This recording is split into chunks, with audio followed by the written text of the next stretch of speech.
Good morning, everyone. I am Beth Heavey, and I'd like to welcome you to my short little talk this morning in a nice sunny day in upstate New York.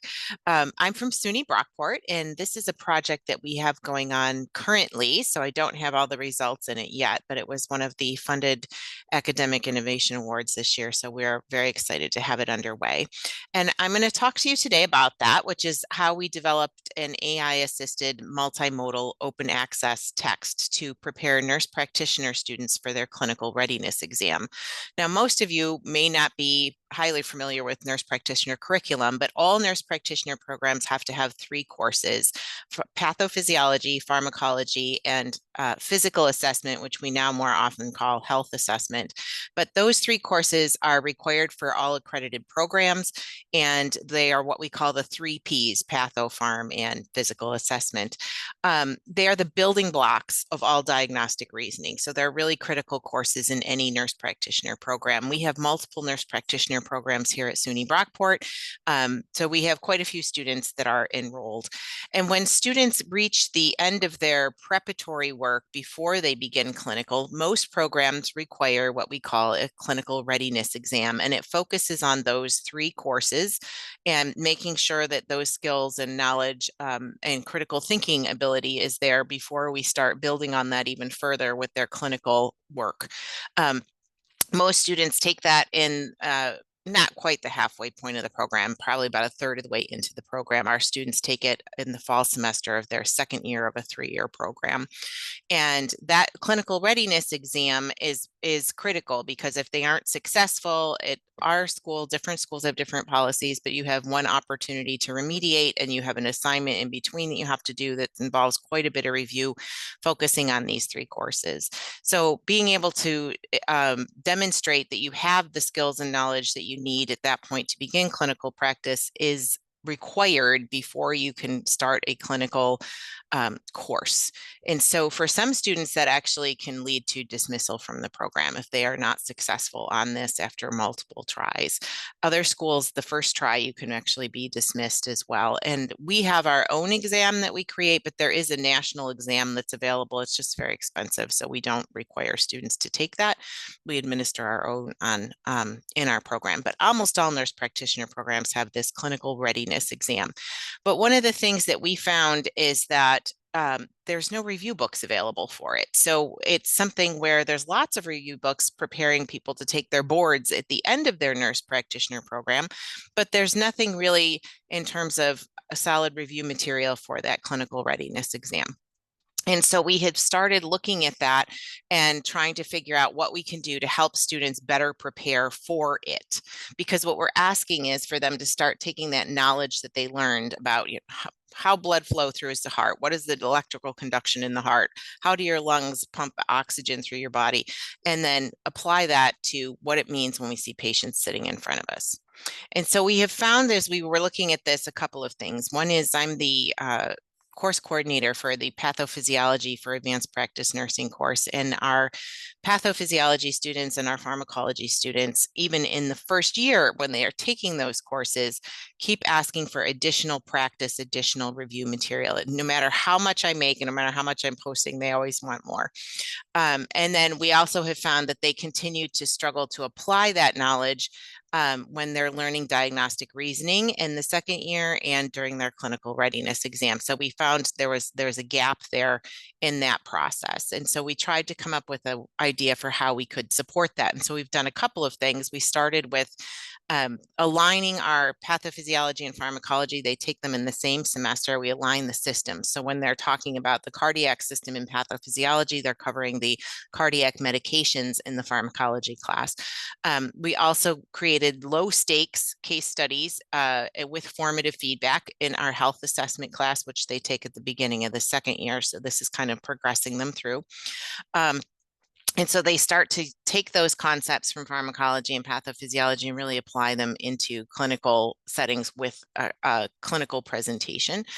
I also joined the faculty learning community last year. We had that focused on using AI in a classroom and how to potentially use that for curriculum development. And the project that I came up with to work on during that faculty learning community was to develop some more case studies that students could be using in pathophysiology. So we have some in the text, we have some that I had been talking about in class, but then what I also have done is started to add additional ones to each of the systems for them to start to work on. And I did that by incorporating AI and learning some of the different AI systems so that I could adjust and change those fairly quickly.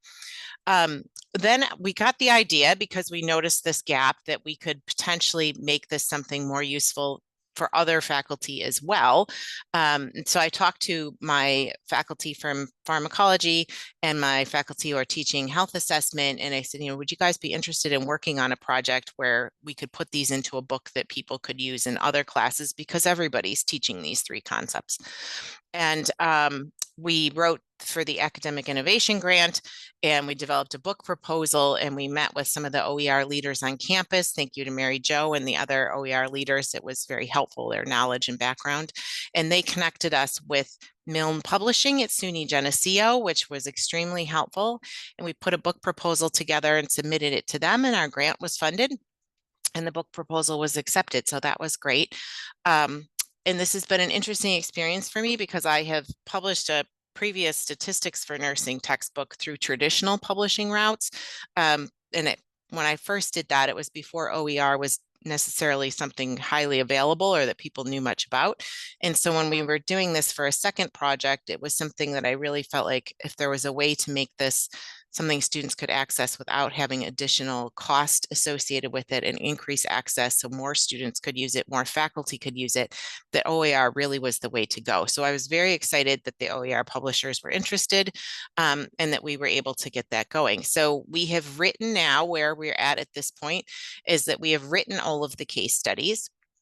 We have a section that focuses on case studies for pathophysiology, a section that focuses on on pharmacology, and a section that focuses on health assessment case studies. And then at the end, we have what we call summative cases, and those pull all three of those together into one case with review questions at the end of each case that asks them to think about some of the concepts that are in that particular area of focus within the constraints and the parameters that are available in that case study. And so we have written those, we have those all drafted. We have gotten our peer review back. So this is a peer reviewed text. So it is going out to expert reviewers. And we also have posted the drafts that we have in this classes for students to start to be using and to get student feedback and see if there's something that they're saying to us about, something isn't clear, or could we add this, or would it be helpful? So we're getting student feedback, peer reviewer feedback, and revising right now. The student feedback has been phenomenal. They have been very excited. In fact, I got an email last night from a student because she has been out of the program for 2 years. She completed the first year. She took a leave. She had 2 babies, and then she came back. And when you come back after a leave in our program, you have to redemonstrate your health assessment, head to toe physical, and you also have to take the clinical readiness exam again. And so she took it 2 years ago, and passed it. But she also has to review that content to make sure her pharmacology and pathophysiology is up to date and pass that again because she's been out for that period of time. And so she sent an email just last night about how having these cases for review was really helpful and it really helped her prepare. And she's so much more comfortable and so much less anxious about taking it again because of having that. So I thought that was kind of neat to have that come in last night. But the student feedback has been great. They really like these and they see the value in it, and they're connecting the ideas of, pathophysiology ideas with what we're seeing clinically and why that's so important. The final version of the text will be published in the spring, and at which point we will make it available to any faculty that want to use it, any students that want to use it in SUNY and outside of SUNY as well.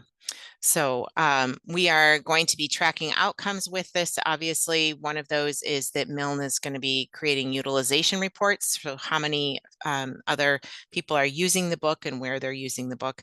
We have the first time pass rates on the clinical readiness exam. Previously, we will be administering it again in November of 25, and then we'll be administering it again in November of 26. We only have fall admissions, so everybody's on the fall cycle of the clinical readiness exam. And then we have narrative student feedback on the impact of the review material on both their anxiety about taking the exam and their feeling of being prepared and how they felt like they could use this material. And that will be also measured in the fall of 25 and 26. So we're in process on this project. It's been very exciting to work on it. And my team that's been working on this with me have been phenomenal. We have had the main sections of the book, the health assessment, pharmacology, and pathophysiology sections are all authored by our own faculty at SUNY Brockport, but our summative cases, we have also pulled in nurse practitioners who are experts in their fields from other SUNYs as well, which has been great. So we have a lot of expert knowledge coming into this, and I think the students will really benefit from that. And so that's a really exciting thing to see it happen. The other thing that has been neat is I've learned a lot about the different AI systems and which I like and which I'm not as fond of, and how to make them work better and how to make my prompts better. And I think this is a real time saver option for nursing faculty because you can take a case study and you can upload it and you can change just small aspects of it and quickly update it so that you could compare and contrast different the same presentation symptom with different causes. So you could have somebody come in and their eye is red, but you could have 4 different reasons why their eye is red. And so you can tweak those case studies to allow compare and contrast for student learning. And you can also just update them from one year to the next, because we know, I'm sure all of you know, that there's students sharing work with other students and passing things along. And so your information becomes outdated pretty quickly because it's out there and available everywhere. And so being able to change aspects of it quickly in your case study and update the information with AI has been a useful tool for me to do. So I am far from an expert in it, but it is one of the things that I'm trying to learn more about how I can do that efficiently. And that's been a really neat experience too. So I'm happy to take any questions anyone has, and I will be happy to share the link once we have the text published through Milne, but look forward this spring. Thank you. Thank you, Beth. If anyone has questions, you're welcome to unmute or put it in the chat and we can get to those while we have a few more minutes left.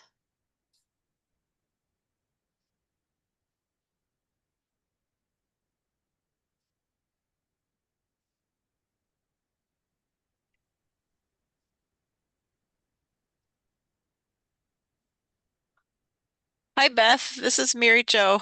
If no one else has a question, I'll ask. I am so excited. I'm just from the last time we spoke. You've really come a long ways. I'm really quite impressed with this. I'm very intrigued with the AI component of this and how you're making that work. I guess how does it look from the student side? What do they see? Do they walk me through what they are likely to?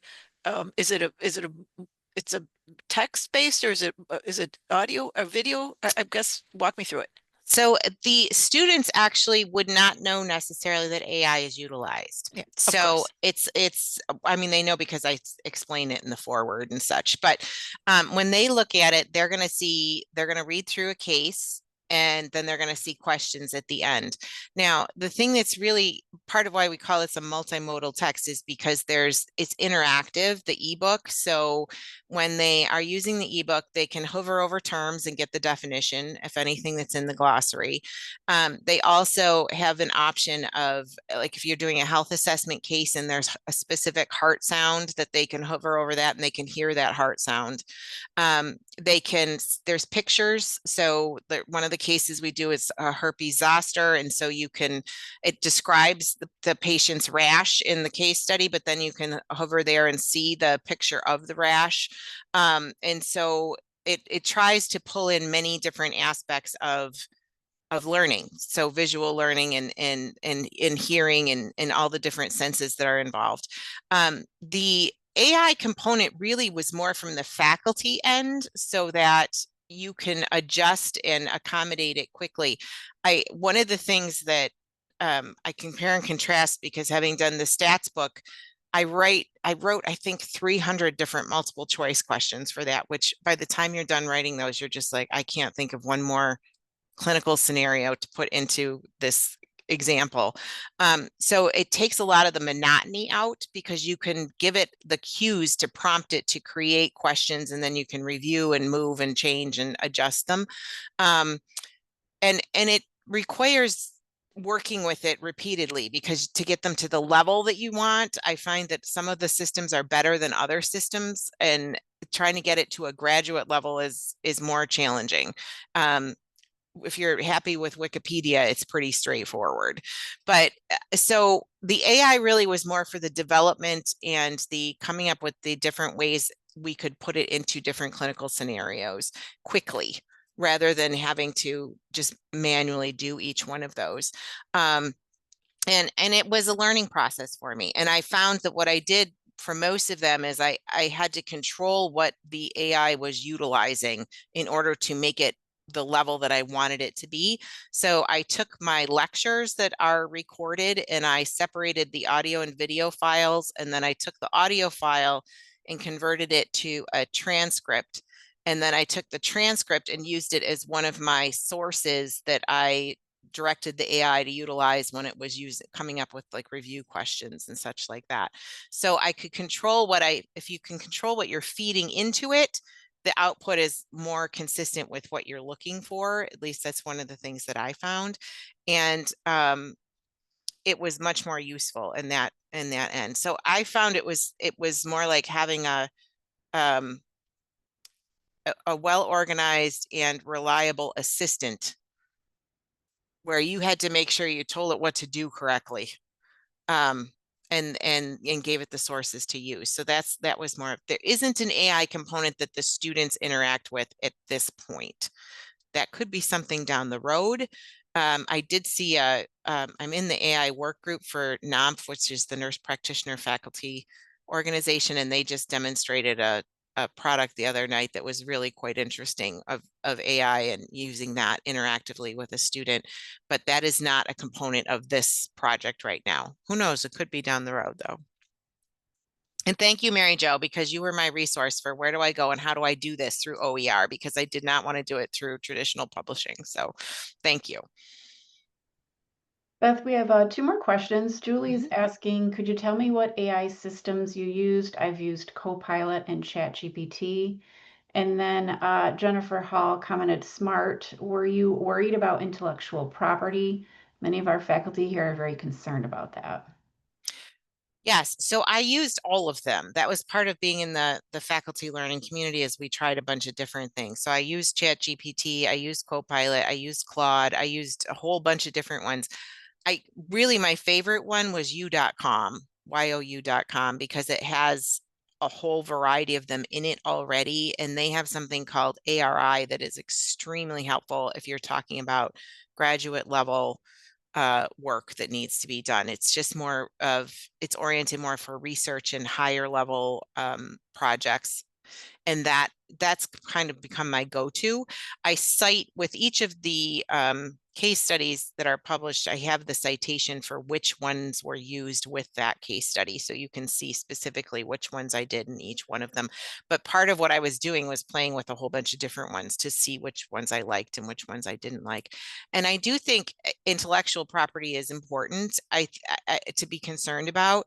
One of the things it makes me a little uncomfortable, and that's part of why my forward is as extensive as it is in this book, to be like, okay, this is what I did. This is how I did it, because I don't want there to be any question that I was using AI and this is how we used AI and these were what we were asking AI to do. Because I think that's still a very gray area in terms of how do you cite it and what can you do and what can't you do with it. And so it makes me a little uncomfortable to be in that realm. as a person in an academic role, I don't ever want there to be a question of academic integrity, but I also think we need to learn how to use these tools. So at this point, I feel like not using it is like saying, well, I'm not going to use a spell checker because, I need to know how to spell myself. So I see this as a tool, but I don't think it's entirely, I think we're still catching up with that tool for how to say we've used it and what we're doing with it and how we should cite it. And that may change down the road.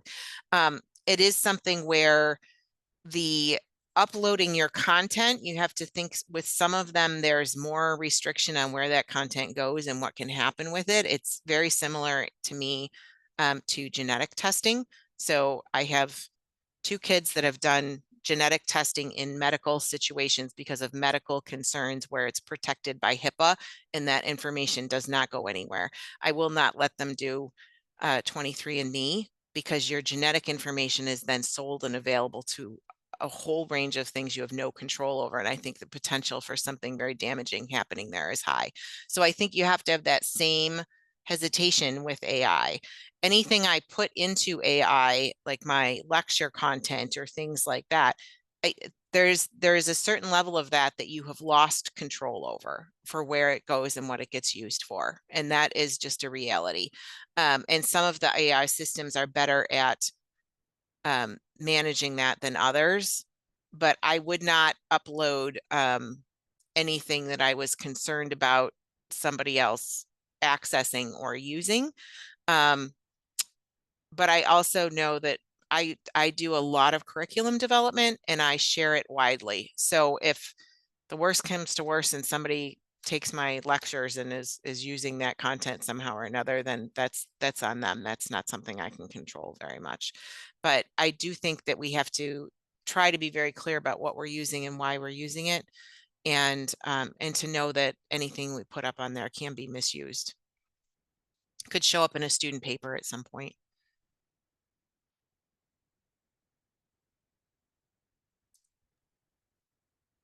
Well, thank you, Beth. That was very informative. I'm sure everyone has going to continue to have questions, and I'm sure they'll reach out to you. I see that you have your email address on the slide there. We have a short break now, so thank you again for participating with us today, Beth. Thanks for coming, everybody. Have a great day.